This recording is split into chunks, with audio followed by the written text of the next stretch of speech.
Bismillahirrahmanirrahim.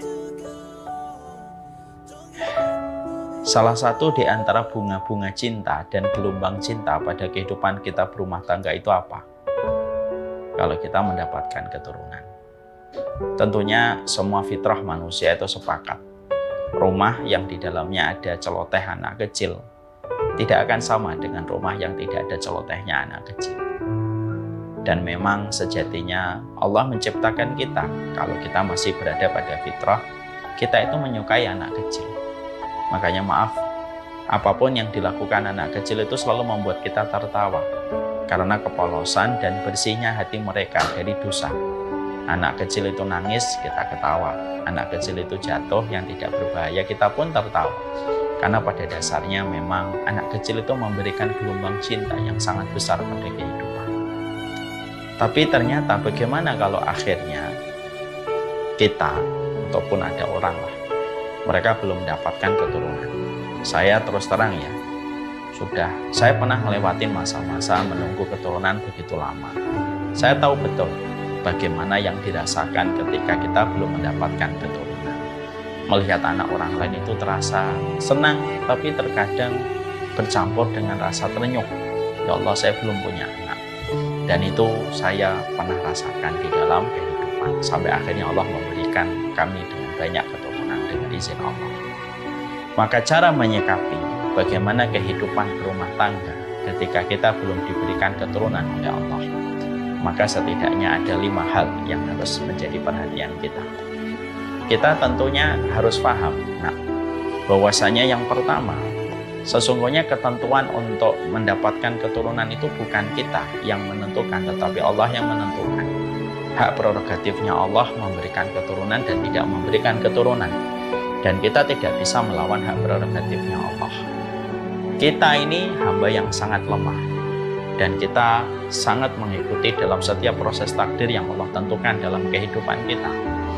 Ketika kita memahami bahwasanya Allah itu maha berkuasa dan kita tidak berkuasa, itu yang menjadikan kita paham. Kalaupun ada seseorang hari ini belum diberikan keturunan oleh Allah, karena sesungguhnya itu hak prerogatifnya Allah dan kita hanyalah manusia. Dan tentunya kita tidak bisa menjawab berapa anak yang nanti kita miliki, karena sesungguhnya itu berpulang jawabannya hanya kepada Allah yang maha sempurna di dalam mengatur takdir pada kehidupan setiap manusia. Kita tentunya harus paham bahwasanya itu hak prerogatifnya Allah. Kadang-kadang kita berpikir ada orang yang berzina tapi punya anak, toh akhirnya anaknya pun dibuang di pinggir jalan. Tidak sedikit yang membuang di tong sampah, ada pula yang membuangnya di bawah jembatan. Ada orang tidak pernah berzina, tidak pernah mereka bercumbu, tidak pernah mereka pacaran, tapi mereka menikahnya bersih dengan proses yang baik. Tapi ketika mereka juga tidak kunjung mendapatkan keturunan. Sekali lagi, bahwasanya itu merupakan hak prerogatifnya Allah. Dan kita tidak berkuasa atas apa yang dikuasai oleh Allah dan apa yang tidak bisa kita kuasai. Sumber depresi pada kehidupan kita itu dimulai ketika kita memaksakan diri pada sesuatu yang tidak bisa kita atur. Yang bisa kita lakukan apa? Menikah. Yang tidak bisa kita atur apa? Keturunan kita itu tidak bisa kita atur. Kalau kita memaksakan diri untuk bisa mengatur apa yang tidak bisa kita atur, justru kita akan depresi dan kita akan menjadi frustasi. Makanya maaf ya, kita dapatkan sebagian dari kehidupan orang-orang solih, mereka tidak mendapatkan keturunan. Rasulullah tidak mendapatkan keturunan laki-laki. Padahal kita tahu betapa inginnya Rasulullah mendapatkan keturunan laki-laki. Ada Qasim meninggal ketika beliau. Ada Ibrahim meninggal ketika waktu kecil. Padahal Nabi sangat ingin sekali punya anak laki-laki. Tapi Allah tidak memberikan anak laki-laki. Ibunda Aisyah, apa kurangnya Ibunda Aisyah? Wanita yang luar biasa. Wanita yang ketika dituduh dan difitnah berzina dengan seorang sahabat yang bernama Sofwan bin Mu'attal yang membersihkan namanya Ibunda Aisyah dari semua dakwaan dan semua fitnah itu Allah langsung. Orang yang sangat dicintai oleh Rasulullah setelah Ibunda Khadijah, yang tentunya tidak perlu kita ragukan keutamaannya, kesolihannya, kebaikannya, kekuatan hatinya sebagai seorang wanita. Itu pun kita mendapati catatan takdir yang berlaku pada kehidupan Ibunda Aisyah, rahimnya tidak dipilih oleh Allah untuk melahirkan seorang anak pun dari Rasulullah. Ya. Padahal apa kurangnya Ibunda Aisyah di dalam keimanan? Doanya mustajab, suaminya laki-laki terbaik di alam semesta. Artinya bahwasanya kalaupun Aisyah mempergunakan semuanya untuk meminta supaya dia diberikan keturunan, bisa minta doa dari suaminya, minta doa dari Abu Bakar, minta doa dari Umar bin Khattab yang juga orang yang menjadi sahabat dari bapaknya. Semua itu dikerahkan bisa. Tapi kenapa toh ujungnya Ibunda Aisyah tidak mendapatkan keturunan? Sekali lagi Allah ingin memberikan pelajaran untuk kita. Anak itu miliknya Allah. Dan kita tidak bisa mengatur apa yang menjadi hak prerogatifnya Allah. Supaya kita mengerti tentang ini dan supaya kita tahu mana batasan wilayah yang kita kuasai dan mana batasan wilayah yang tidak kita kuasai di dalam kehidupan. Kita harus pahami. Ya, makanya maaf ya, jangan pernah ada di antara kita mencoba untuk memaksakan pertanyaan kita kepada orang yang sudah lama menikah dengan kita mengatakan, kapan punya anak? Kok sudah nikah 5 tahun gak punya anak? Maaf, jadilah orang yang bijak sebelum kita bertutur kata mengeluarkan statement kepada orang yang sedang diuji oleh Allah ketika mereka belum mendapatkan keturunan. Karena terkadang tanpa kita sadari, perkataan kita, statement kita walaupun bercanda, tapi itu bisa meninggalkan bekas jejak di hati dengan kekecewaan dan kesedihan begitu lama. Sekali lagi, yang pertama, sesungguhnya memiliki anak itu merupakan bagian dari sebuah perjalanan takdir di mana hak prerogatifnya hanya kembali kepada Allah semata. Ini yang pertama. Yang kedua, kita harus paham bahwasanya memiliki anak itu bukan secara mutlak dia diridhai oleh Allah.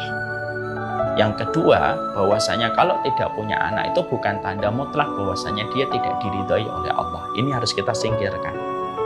Kita tahu ya, banyak orang yang merasa, saya belum punya anak, oh mungkin saya tidak dicintai sama Allah. Ada orang yang punya anak, dia merasa saya ini punya anak, dicintai sama Allah. Sehingga kadang-kadang banyak manusia, keramaian, mereka suka berkomentar sama pasangan yang sudah lama menikah tidak punya anak. Tuh lihat tuh, gak punya anak. Banyak yang dosa itu, makanya nikah gak punya anak dari dulu. Kita harus paham, anak itu tidak pernah dijadikan standar bahwasanya itu tanda keridhaan, dan tidak punya anak pun tidak bisa dijadikan standar bahwasanya itu tanda kemurkaan. Tanda keridhaan Allah yaitu ketika ada orang diberikan anak itu akhirnya menjadi anak yang taat, menjadi anak yang berbakti kepada orang tua dan menjalankan sunnah, maka anak itu tanda keridhaan Allah bagi orang tua yang berhasil mencetak itu. Tapi ada orang yang tidak memiliki anak pun diridhai oleh Allah ketika dia bersabar, ketika dia ridho kepada keputusan Allah, terutama ketika dia memberikan segenap keridhoannya pada takdir-takdir pahit yang harus dia jalani, maka keridhaan itu pun merupakan bagian dari keridhaan Allah. Jadi cara menjemput rahmat dan ridhonya Allah itu bisa berbeda-beda. Karena pintu keberkahan itu tidak dari satu pintu, tapi pintu keberkahan itu bisa jadi dari 2 pintu yang berbeda, tetapi di dalamnya mendapatkan sama ridhonya Allah. Ada orang punya anak, dia mendapatkan anak itu taat, ketika dia berhasil mendidik, dia mendapatkan keberkahan dan mendapatkan keridhaan Allah.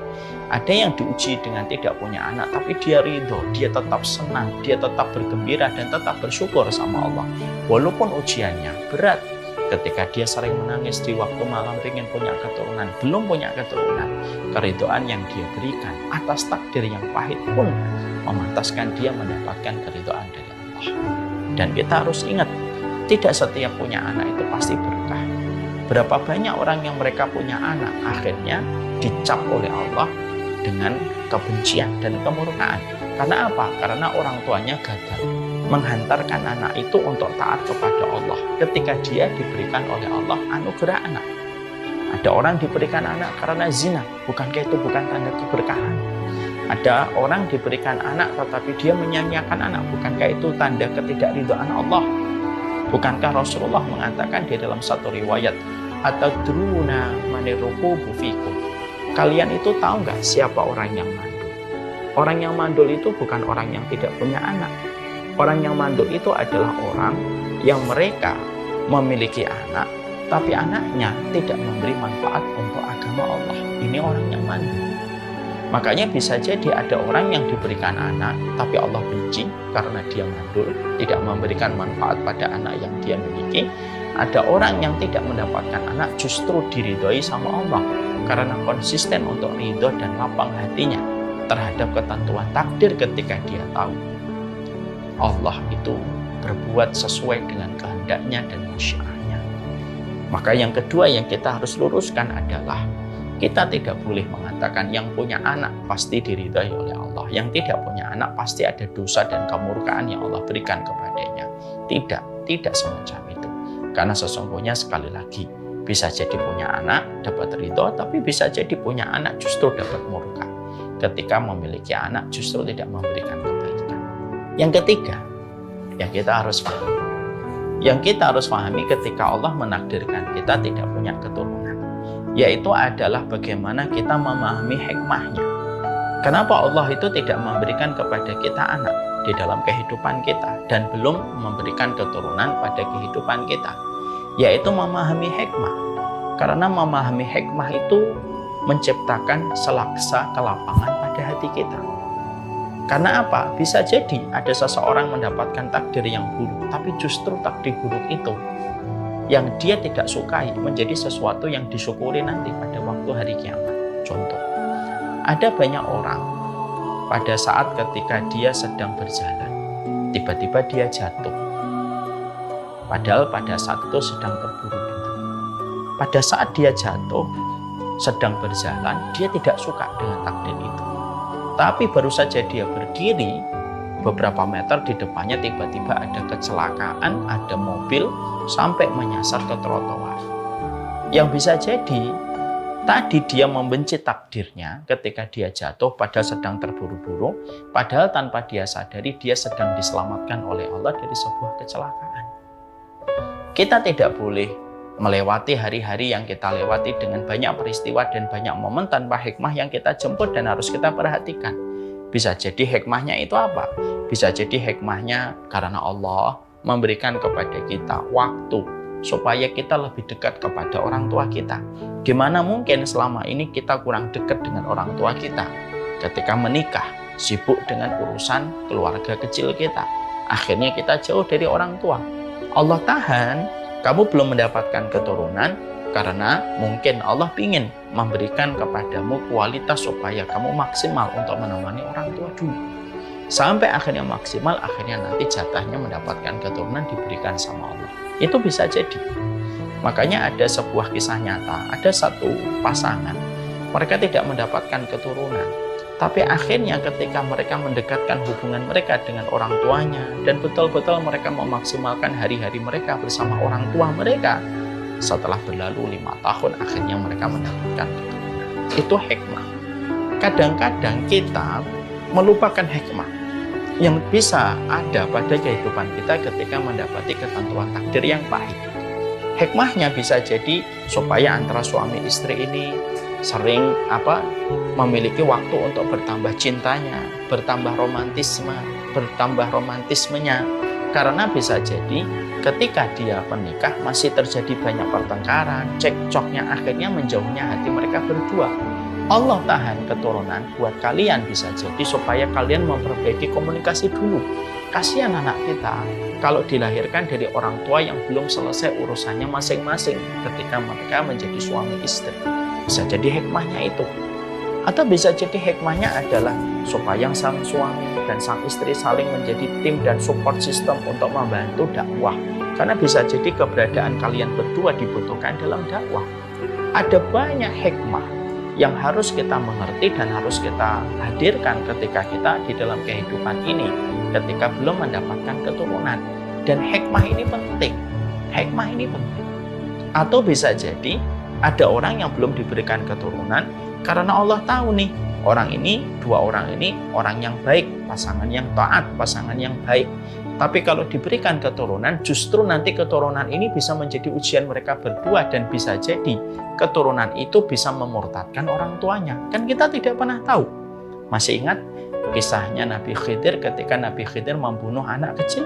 Sampai Nabi Musa kaget, kenapa kamu bunuh anak kecil ini? Lalu Nabi Khidir berkata, iya, karena anak ini melampaui batas. Dan kalau dia hidup, aku khawatir bisa menjadikan orang tuanya murtad. Semoga mereka diberikan ganti dengan anak yang lebih solih daripada anak ini. Itu menjadi hikmah untuk kita.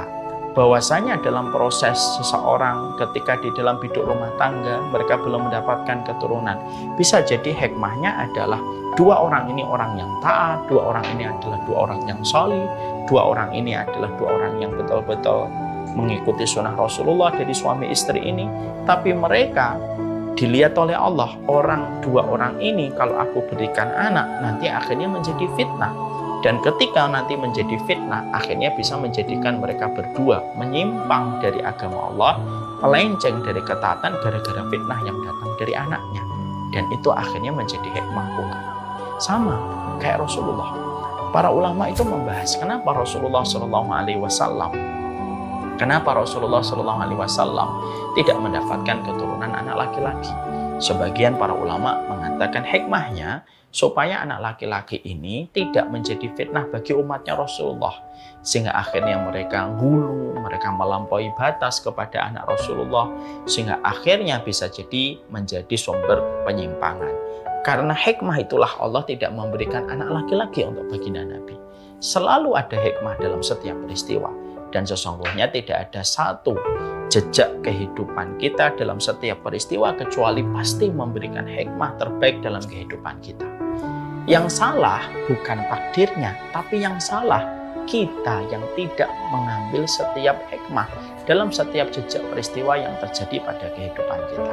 Dan itu yang ketiga. Yang keempat, yang harus kita lakukan adalah ketika hari ini Allah belum memberikan kepada kita keturunan, setelah kita mendapatkan hikmah, maka hikmah itu yang kita realisasikan dan kita eksekusi dalam kehidupan. Ya, jadi kalau ada orang merasa suami istri lagi ngobrol, kenapa ya kita belum punya keturunan? Oh, mungkin Allah menakdirkan kita membantu dakwah. Mungkin itu yang Allah minta, dan tugas kita di dunia ini memang tugasnya adalah membantu memaksimalkan dakwah. Akhirnya apa? Ya dakwah itu yang dijadikan menjadi rel yang dia bangun untuk berlari menuju kepada Allah. Ada yang menemukan hikmahnya tadi, menemukan hikmahnya adalah supaya dekat kepada orang tua. Ya akhirnya dekat kepada orang tuanya. Jadi yang keempat, akhirnya kalau akhirnya seseorang ketika dia mendapati pada kehidupan berumah tangga, dia mencoba untuk memahami hikmahnya itu apa, maka hikmah itu dijadikan menjadi sebuah aktivitas yang dia kerjakan untuk bisa menutupi satu perkara yang belum dia dapatkan dari anak, tapi tertutupi dengan aktivitas-aktivitas dari proses hikmah yang dia ambil ketika dia belum punya keturunan. Mungkin kita belum punya keturunan supaya uang kita tidak kita kuasai sendiri, supaya kita banyak berinfak, supaya banyak bersedekah. Ya itulah yang dilakukan. Dan ingat, salah satu ketentuan dari takdirnya Allah, kaidah dalam takdirnya Allah, ketika Allah itu dikatakan ketika Imam Ibnu Qayyim itu mengatakan, ma aghlaqallahu baban bihikmatihi illa fatahallahu babaini birahmatihi. Tidaklah satu pintu yang ditutup oleh Allah dengan hikmahnya untuk kalian, kecuali Allah membuka untuk kalian dua pintu sebagai pengganti dengan rahmatnya. Jadi kita juga memahami pasti ada sisi yang Allah lebihkan untuk kita. Akhirnya apa? Allah jadikan kita bisa melahirkan satu aktivitas pada kehidupan. Setelah kita paham hikmah itu, lalu aktivitas itu menjadi sebuah kesibukan kita untuk menutupi takdir ketika kita belum diberikan keturunan oleh Allah. Dan itu yang merupakan bagian yang harus kita lakukan. Kalau ada di antara kalian hikmahnya yang kalian temukan, ternyata benar saya kurang dekat sama orang tua, mendekatlah dengan orang tua kalian. Kalau kalian merasa bahwasanya hikmahnya kalian itu belum mendapatkan keturunan karena kalian memang dibutuhkan dalam dakwah, maksimal di dalam dakwah. Kalau kalian merasa bahwasanya hikmahnya kalian belum diberikan keturunan karena khawatir fitnah itu akan menjadikan kalian dikalahkan oleh anaknya, berarti kita melatih dengan kesyukuran, menebalkan ilmu kita dan memahami kebenaran. Maka itu yang harus kita lakukan. Akhirnya itu menjadi sebuah hal yang luar biasa. Saya pernah menjumpai ada satu keluarga lama tidak mendapatkan keturunan. Sudah berlalu 13 tahun mereka menikah, belum mendapatkan keturunan. Istrinya, wanita ini sangat giat sekali untuk mengatur majelis taklim. Energinya untuk majelis taklim itu tidak ada habisnya. Dan sang suami itu membackup dan selalu mendukung. Sang suami itu selalu membackup dan selalu mendukung. Maka ketika saya pernah ngobrol dengan beliau dan suaminya, saya ngomong, Umu ini luar biasa deh, semangatnya kalau sudah mengatur majelis taklim. Selalu di mana-mana ketemunya Umu di majelis taklim. Lalu beliau berkata, iya Ustaz, ya mungkin hikmahnya saya belum punya keturunan sama suami karena Allah memberikan kesempatan bagi kami untuk lebih maksimal mengatur majelis ilmu supaya semakin banyak orang belajar dan semakin banyak orang mengenal tentang Allah. Yang mana kalau kami punya anak, mungkin kami lebih egosentris mengatur anak kami dulu, baru mengatur agama Allah. Kalau kami tidak ada keturunan, kami tidak egosentris, karena tidak ada yang kami jadikan alasan untuk ego, tapi justru kami memberikan yang terbaik untuk agama Allah. Dan itulah yang kita paham. Ada satu keluarga lagi, belum mendapatkan keturunan, akhirnya sibuk mereka membangun rumah Quran. Dan itu peran keempat. Jadi kalau kita memang belum diberikan oleh Allah keturunan pada kehidupan kita, akhirnya apa hikmah yang kita temukan, maka itulah yang menjadi kesibukan kita dalam keseharian kita. Dan itulah maksudnya. Ada pula yang mungkin saya belum punya anak supaya sang suami maksimal bekerja, akhirnya dia maksimal untuk membantu proyek-proyek dakwah. Dan akhirnya lahirlah banyak manfaat untuk agama Allah dengan finansial yang mereka peroleh ketika mereka tidak segan untuk membantu, memberikan bantuan. Karena mereka merasa tidak ada keturunan yang mereka tinggalkan warisan. Sehingga mereka maksimal untuk sedekah, maksimal untuk wakaf, maksimal untuk infak dalam kehidupan mereka berumah tangga ketika belum mendapatkan keturunan. Itu yang ketiga. Yang keempat, yang kelima, ketika kita di dalam kehidupan berumah tangga, dalam hidup rumah tangga kita, kok kita belum mendapatkan keturunan? Yang kelima adalah, ya tentunya tidak boleh bosan dan tidak boleh putus asa di dalam hati kita untuk terus merengek kepada Allah di dalam kita berdoa. Nabi Ibrahim mendapatkan anak Ismail ketika usianya 90 tahun. Nabi Zakaria mendapatkan anak ketika usia beliau sudah lebih dari 100 tahun. Artinya, teruslah berusaha, teruslah merengek kepada Allah meminta keturunan. Karena bisa jadi di antara ribuan doa kita, ada satu doa yang diterima sama Allah dan Allah berikan kepada kita keturunan. Anak yang diperoleh dengan doa yang panjang itu berbeda dengan anak yang diperoleh tanpa doa yang panjang. Anak yang pertama lebih berkah. Berdoalah tanpa kita merasa putus asa untuk terus berdoa kepada Allah setiap waktu. Karena bisa jadi Allah ingin memberikan kelapangan dan kesabaran untuk mereka berdoa, dan setiap mereka berdoa menambah pundi-pundi pahala untuk kehidupan mereka. Kalau Nabi Zakaria ngelewatin 100 tahun, kalau Nabi Ibrahim 99 tahun, berarti kita pun mungkin diuji oleh Allah sebagaimana para nabi diuji dengan lamanya mereka mendapatkan keturunan. Banyak berdoa, banyak bersedekah, ya, banyak beristighfar, meningkatkan hubungan dengan orang tua, dan sebagian ahli medis ataupun para tabib kesehatan sunnah itu mengatakan orang kalau lama tidak mendapatkan keturunan mungkin mandi hujan bareng-bareng, karena sifatnya hujan itu menumbuhkan keberkahan, sifatnya hujan itu menumbuhkan yang mati dan membasahi yang kering, supaya ketika turun hujan itu, ketika mereka basah, mereka berhubungan suami istri, bisa jadi kita bertawasul dengan air hujan itu bisa menumbuhkan apa yang mati ketika selama ini belum diberikan keturunan. Itu ikhtiar tetap harus dilakukan dan tidak boleh putus asa. Jangan mentang-mentang sudah 10 tahun sudahlah capek berdoa. Jangan, teruslah berdoa. Tidak ada yang mustahil di dalam keputusan Allah. Karena doa merubah yang mustahil menjadi mustajab, dan harus kita maksimalkan semaksimal mungkin untuk terus kita meminta kepada Allah Subhanahu wa Ta'ala dalam ikhtiar kita. Nah, ini ada kisah nyata. Saya pernah, ada tukang rambut barbershop. Saya pernah cukur di satu tempat. Ketika saya cukur di situ, saya ngobrol dengan pemotong rambutnya, tukang cukurnya. Sudah nikah mas? Sudah. Berapa tahun? Hampir 5 tahun kalau tidak salah. Lalu saya berkata, sabar ya, kalau belum mendapatkan keturunan. Iya pak, gitu. Beliau tidak tahu kalau saya seorang guru atau seorang ustaz. Lalu beliau ngomong, anaknya berapa pak? Anak saya 8. Kaget beliau. Tapi saya lalu berkata, tidak apa-apa. Saya dulu pernah menjalani waktu yang cukup lama juga tidak mendapatkan keturunan. Lalu beliau berkata, apa ya pak yang bisa saya lakukan supaya saya segera mendapatkan keturunan? Saya lalu mengatakan sama beliau, yang pertama mas, rajin berdoa. Rajinlah berdoa. Yang kedua, perbanyaklah istighfar kepada Allah Subhanahu wa Ta'ala. Yang ketiga, orang tuanya masih hidup nggak mas? Masih pak. Banyak-banyaklah ngobrol dengan orang tua, dan istri antum banyak dekat dengan orang tuanya. Antum juga sama mertua, dan istri antum sama mertua juga. Yang keempat, jangan banyak bertengkar, karena biasanya kemarahan dan emosi itu menjadikan seluruhnya itu panas mas, dan panas itu membakar dan menghanguskan. Makanya para tenaga medis itu berkata, kalau ingin punya keturunan harus saling menenangkan. Karena apa? Jangan saling bertengkar dan cekcok dalam pertengkaran, karena pertengkaran itu api yang menghanguskan. Sabar sama istri antum, dan istri antum harus sabar menghadapi antum. Setelah itu yang terakhir ya mas, apa pak? Nanti kalau hujan-hujanan, basahin perut istri antum juga basahin bagian tubuh antum. Setelah itu kamu bisa berhubungan suami istri. Oh gitu ya? Ya. Setelah itu saya potong rambut selesai, saya bisa. 1 bulan berikutnya saya datang ke situ, tutup roda rumah. 1 bulan berikutnya saya datang lagi ke situ. Baru membuka pintu barbershopnya, dia langsung menghampiri saya, dicium tangan saya.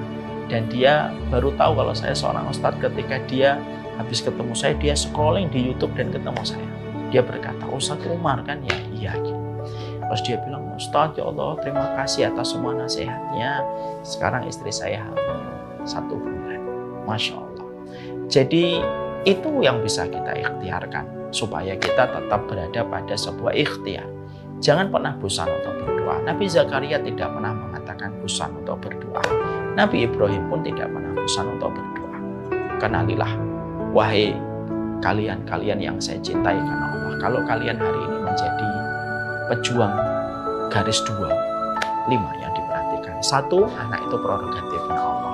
2, punya anak itu bukan tanda ridho, dan tidak punya anak itu bukan tanda benci.